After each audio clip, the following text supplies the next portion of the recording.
Shalom. First and foremost, I would like to begin with all the praise, glory, and honor due to Yahweh, Ba'ashem, Yahushai, Ba'ashem, Rabbakakwadash. Double honors to the elder apostles who rule well of the great millstone that taught us this truth. Much love, greetings, and salutations to the fellow laborers of the tabernacle of David, the hopeful elect. And I'm entitled this lesson, If the Most High doesn't want an individual to get it, no man on the earth can make that man get it. And what sparked me to, do a lesson on this is the level of, or should I say, the influx of reprobates, that are turning up and making videos, coming up against us. And you can clearly see that they have no understanding whatsoever. And it's no matter what you say, no matter what precept you put, no matter how plain you make it, Jake is just going to believe what they want to believe. And we have no power over that. We want to convert Jake and make Jake get it, but it's not of our power.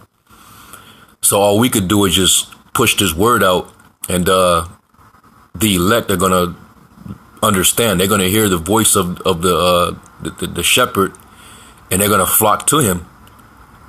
Okay?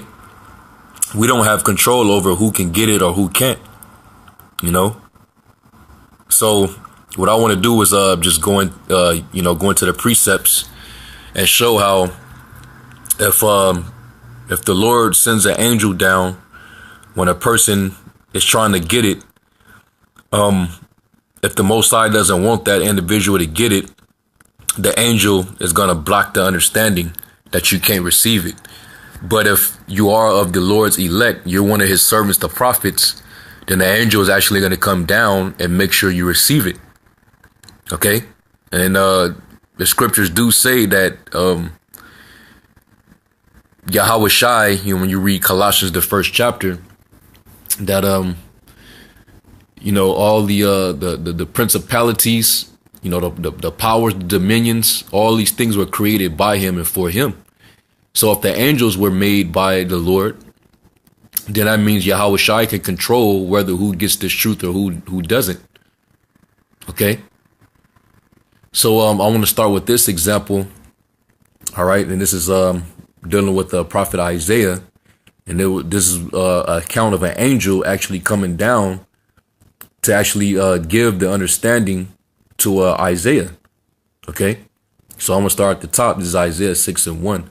It says, "In the year that King Uzziah died, I saw also the Lord sitting upon a throne, high and lifted up, and his train filled the temple. Above it stood the seraphims. Each one had 6 wings.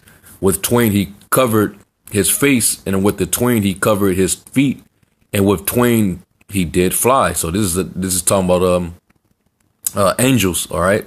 It says, "And one cried unto another and said, Holy, holy, holy is the Lord of hosts. The whole earth is full of his glory.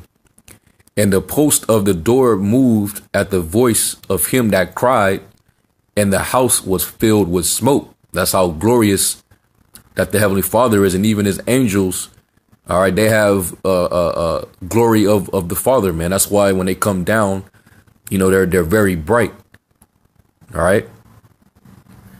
It says, "Then said I, Woe to me, for I am undone, because I am a man of unclean lips."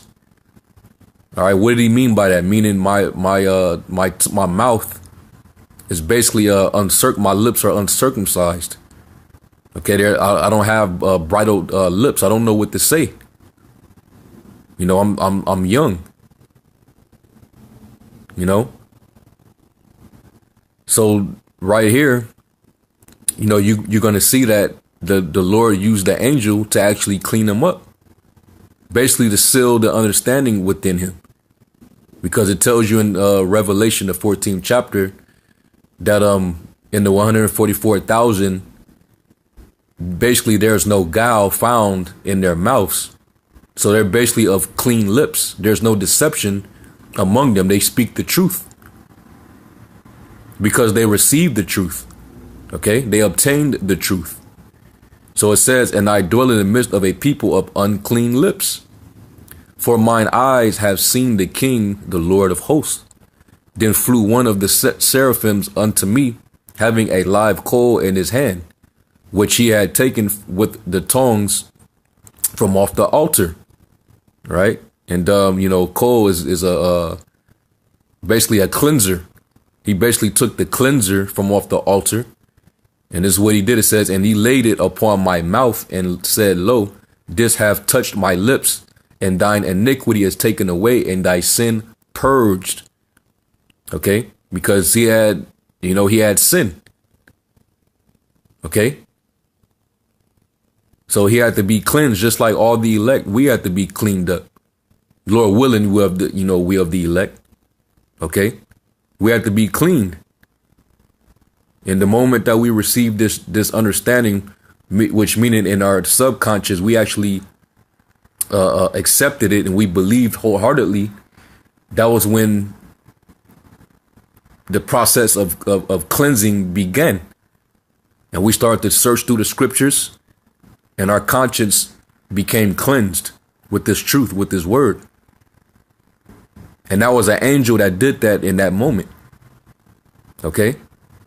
It says, also I heard the voice of the Lord saying, whom shall I send, and who will go for us? Then said I, here am I, send me. And he said, go and tell this people, hear ye indeed, but understand not. The angel, this is the instruction from the Lord. And see ye indeed, but perceive not. Make the heart of this people fat, and make their eyes heavy, and shut their eyes, lest they see with their eyes, and hear with their ears, and understand with their heart, meaning their mind, and convert, meaning to return, and be healed. Okay? So you have the majority of our people who has an angel that's making sure that none of these breakdowns that we push, all these videos going into different secrets, breakdowns, mysteries. Like, for example, the Gentile mystery. If you still in that pagan Christian church, the Lord is he's not gonna open you up. Why? Because you're a defiled soul. Your mind and conscience is defiled with plantation Christianity. So you're not gonna get it. You're not gonna be able to see, what we're presenting to you, which is this truth. We go precept upon precept, line upon line, here a little, there a little. We go into the history. We look up the words, go into the original language, which was Hebrew. And Jake still can't see it. They still not convinced. Why? Because this angel did his job. All right. He made his heart fat, his eyes heavy, and he shut his eyes. Okay. And closed his ears, man, spiritually. All right. You can't even do a spiritual CPR on these niggas, man. They're gone. So that means if the Most High doesn't want that individual, they not going to get it, man. No matter what you do, no matter how you break it down, no matter how fancy you word it. OK. And I'm going to read this last verse right here. It says, then said I, Lord, how long? And he answered, until the cities be wasted without inhabitant, and the houses without man, and the land be utterly desolate. So basically, Jake ain't going to really get this until the judgment, till they get destroyed. So you got a majority of the Israelites, especially here in Babylon, who's not going to see it. They're not going to receive this knowledge, this truth, until they get destroyed by the missiles or by the chariots. So they're basically preserved unto destruction, man. Okay. And this shows you that we have no control whatsoever, man. The Most High, Yahweh Shem Yahweh Shai, is in total control. There's no such thing as free will, as we can see, because you can't control whether you get it or not. All right. So let's go from there. Let's get what Yahweh Shai said. This is John 6:44. It says, no man can come to me except the Father which have sent me draw him, and I will raise him up at the last day. All right. And then it says right here, verse 45, it says, it is written in the prophets, and they shall be all taught of the Most High. Every man, therefore, that have heard and have learned of the Father cometh unto me. All right. And that's those that are preordained to come to the Father. All right. They learned, they read the scriptures, and the Most High opened up their understanding by supping with them, by giving them the inspiration. OK. So, you know, that's let's sit on that. You know, that's from Yahushua himself. Right. Let's go from there to 2 Corinthians 4, verse 3. It says, but if our gospel be hid, it is hid to them that are lost, in whom the power of this world have blinded the minds of them which believe not. And who's the God of this world? Who's the prince of the air, man? Satan. But who's their physical counterpart? The so-called white man. All right. He came up out of those caves. He came up out of the bottomless pit and deceived everybody, man. Just straight pulled the wool over everybody's eyes. Just deceived the whole planet, man. And that's why everybody's in gross darkness, man. But right now, you know, the Lord is shining his light, you know, through his men, through this understanding. And now you certain jakes that are meant to get it are now coming to the light, man. And, you know, that veil is now being peeled back. When you read Isaiah 20:25-7, it talks about the covering cast over the people is going to be basically peeled back. You know, the cast covering over the earth. You know, that represents the darkness of ignorance because of the lies that people have been taught. That was because the devil blinded their minds, man. All type of witchcraft was performed on the minds of our people, man. A lot of indoctrination, and it's hard to get it out of them, man. Because the so-called white man is still in power. He's the ruling class. He has the power to write history. You know, a lot of their understanding of the scriptures come from plantation Christianity. OK. So it says, I'm going to read it again. It says, in whom the Most High powers of this world have blinded the minds of them which believe not. OK. And ultimately, it's the angel. Hey, Satan himself is an angel. He's a son of the Most High. The Most High controls the spiritual demon Satan, man. OK. It says, lest the light of the glorious gospel of Yahushua, who is the image of the Most High, should shine unto them. OK. So let's go from there. Or because, you know, ultimately, you know, when we do shine that light, those that the Most High does not want, it's like that light becomes painful to their eyes. You know, when somebody comes and try to wake you up and it's you had the light off, and when somebody cut the light on and you know, you open your eyes and it's so bright, you know, your eyes start to hurt a little bit. You be like, damn, man, cut that off, man. Well, that's how that's Jake. You know, when they actually, you know, that light gets shined to him, meaning that this word gets preached unto him, and for some odd reason, you know, they get very distasteful about it. You know, like it becomes like a bad taste in their mouth. Like, no, I don't know about this, man. You know, I don't think this is true. You know, no, I don't see it. I don't get it. This is my understanding. You know, Jake want to gravitate to their own understanding, man. When the scriptures say not to lean upon your own understanding. All right. So this is Sirach 21 and 14. It says the inner parts of a fool are like a broken vessel, and he will hold no knowledge as long as he liveth. Yeah, the knowledge is not going to, you know, it's not going to stick with them. And the Lord basically makes that happen, man. OK, you're like you're a broken bottle or a broken bucket. Here it is. We trying to, you know, give you that living water, and that water just leaking out from the bottom, man.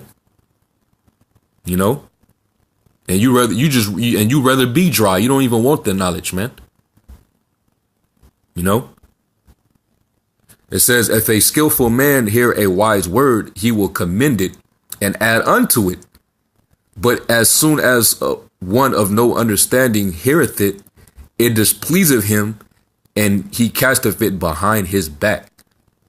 Okay, now once he get taught the understanding, and he get offended for whatever reason, it doesn't sound right to him, because he has an itching ears. He want to hear something smooth, which this knowledge is really easy to them that understand, man. It's plain unto the holy, but it's a stumbling block unto the wicked. So if you're wicked, this knowledge is going to be displeasing to you. So you're going to basically toss it aside, man, and go after your own counsel of your own heart. Okay. So that's what happens to an individual who the Lord doesn't want to receive it. Okay. And then they start to what? They start to speak evil of it. Guys that have fell out and now they speak it against the doctrine. You got dudes like Jay, the producer. He did a full 180, man. Okay. Just bugged out, man. Reprobate mind. All that knowledge that he received, it eventually displeased him, and he ended up casting it behind his back.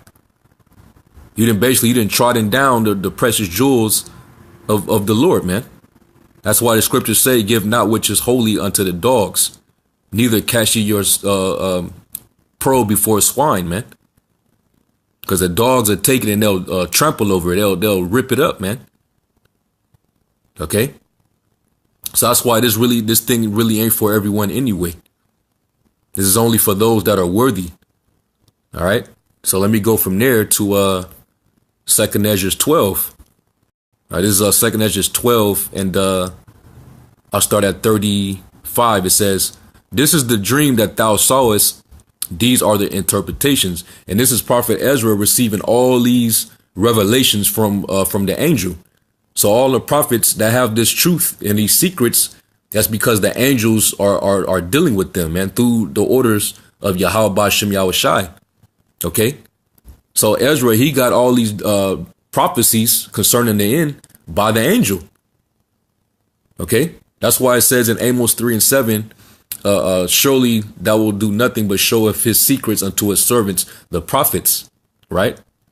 Verse 37, it says, "Therefore write all these things that thou hast seen in a book, and hide them, and teach them to the wise of the people."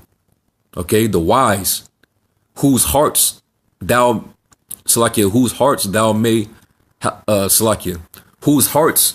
knowest may comprehend and keep these secrets. Okay, and that's talking about the servants, the prophets, man, the elect. They're going to comprehend it through the Spirit. Okay. So those are the ones that's going to get it. Okay. Let's go from there to 2nd Ezra 8. This is 2nd Ezra 8 and 61. It says, "And therefore is my judgment now at hand. These things have I not showed unto all men." And this is the angel speaking again. All right. "But unto thee, and a few like thee." Who is that, man? What other men are like him? That's talking about the prophets, man. Okay. And matter of fact, I'm going to get a precept after I finish this verse. It says, "Then answered I and said, Behold, O Lord, now hast thou showed me the multitude of the wonders which thou wilt begin to do in the last times, but at what time thou hast not showed me." All right, so let's go from there to let's go to Sirach 36.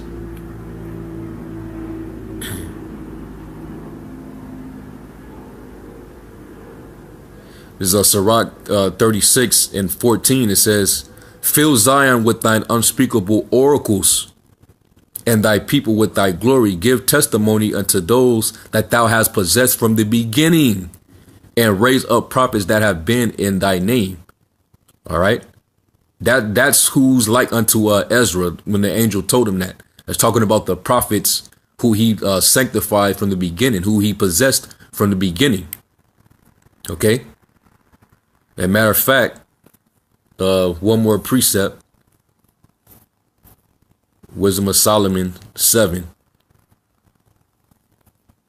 And that's why it's only meet for the prophets, the servants, the prophets, to be the ones teaching. Anybody outside of that, you really shouldn't be a teacher, man.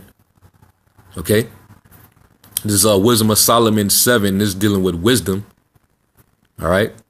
Wisdom of Solomon 7, and I'll start at verse 24. It says, "For wisdom is more moving than any motion. She passeth and goeth through all things by reason of her pureness, and she is the breath of the power and a pure influence flowing from the glory of the Almighty." All right, and that's that same breath that when Ezekiel saw the dry bones in the valley, that breath that came upon those dry bones is talking about this, the wisdom, okay, which all the men that you see in Great Millstone that are standing boldly as armies, you know, all across the four corners of the earth, pushing his gospel, are teaching the truth, you know, bringing out so much information. Those brothers are flowing in wisdom, man. That's the breath of the Almighty that's upon these men. Okay, it says, "Therefore can no defiled thing fall into her." And that's why Isaiah, going back to the beginning, he complained and said, "Hey, I'm a man of unclean lips. I can't get this." So the angel, what? He cleaned them up. Basically cleansed his mind and made him receive the revelation, the secrets, man. All right. It says, "For she is the brightness of the everlasting light, the unspotted mirror of the power of the Most High, and the image of his goodness. And being but one, she can do all things, and remaining in herself, she maketh all things new. And in all ages entering to holy souls, she maketh them friends of the Most High and prophets." Okay? And that's the point, man. Not to say that, you know, those that are not of the prophets, because you have 1/3 of Israel, they're going to be taught by the prophets, man, and they're going to receive it. They may not necessarily be prophets themselves out there speaking, but you're going to have, you know, different men who actually follow the apostles, the prophets, the servants, the teachers. Okay? And they're going to make it too. And then our women, you know, that's going to make it. They're going to fall under the men. They're going to agree with everything the men of the Lord are teaching. All right? But our people that come up against us, hey, the angels it did a number on them. So we have no power over it, man. We just teach the word, and whoever is part of the elect, they're just going to get reeled in by the word. If you're not of the elect, then whatever the men of the Lord teaches you or prophesies, you know, it's going to displease you. You're not going to receive it, man. And you're going to bulk up. Okay? So I just want to respond to, you know, the fact that you have, you know, a bunch of ignorant, silly Negroes that's, you know, making videos now trying to come up against the Israelites. All right. They clearly have no understanding whatsoever. But we understand the bigger picture, man. OK, we understand that it's going to be a majority of our people that's not going to get it. And we know that there's only going to be a remnant. All right. That's going to receive it. OK. So anyway, hopefully this was edifying. I'm going to give all praise to Yahweh Shem Yahweh Shai. Till next time, Shalom.